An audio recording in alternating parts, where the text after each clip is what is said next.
তো বাংলাদেশের নারীরা, বাংলাদেশের আলেম সমাজ সবকিছুর এই নিরাপত্তা 11 দলের হাতেই সবচেয়ে বেশি নিরাপদ। 72 ঘন্টা ময়েশ্চার লক সমৃদ্ধ লিলি বডি ওয়াশ শিয়া বাটারের গুডনেস স্কিন রিপেয়ার করে রাখে সফট ও গ্লোয়িং। কোনো উদ্বেগ সৃষ্টি হয়নি, বরং এটা একটা অপপ্রচার নানাভাবে ফেসবুক, টুইটার অ্যাকাউন্ট হ্যাক করে।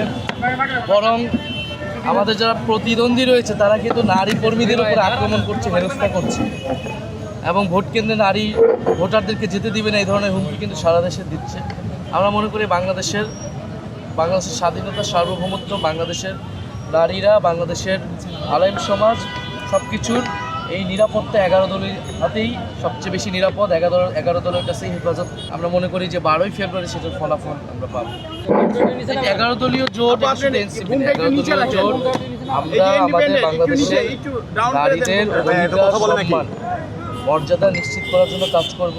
অলরেডি এনসিপির ম্যানিফেস্টো, জামাত ইসলামের ম্যানিফেস্টো ইশতেহারে কিন্তু নারীদের প্রতি, নারীদেরকে নিয়ে আমাদের যে ভবিষ্যৎ পরিকল্পনা, নারীদের উচ্চশিক্ষা বৃত্তি, আমাদের মাতৃত্বকালীন, পূর্ণকালীন ছুটি ইত্যাদি অনেক এরকম গুরুত্বপূর্ণ ইশতেহার কিন্তু আমরা উপস্থাপনা করেছি। ফলে এই বিষয়ে তো আমাদের অবস্থা খুবই পরিষ্কার। না, অবশ্যই এটা আমি যেটা সাক্ষাৎকারে বলেছি, এটাই আমাদের বেসিক প্রিমাইস। আমরা এই জোট নারী, সংখ্যালঘু এবং বাংলাদেশের জনগণ, দুর্নীতি বিরোধিতা, এইসব জায়গায় তাদের কঠোর অবস্থান থাকবে। যদি এই ভঙ্গ হয় তাহলে অবশ্যই জোট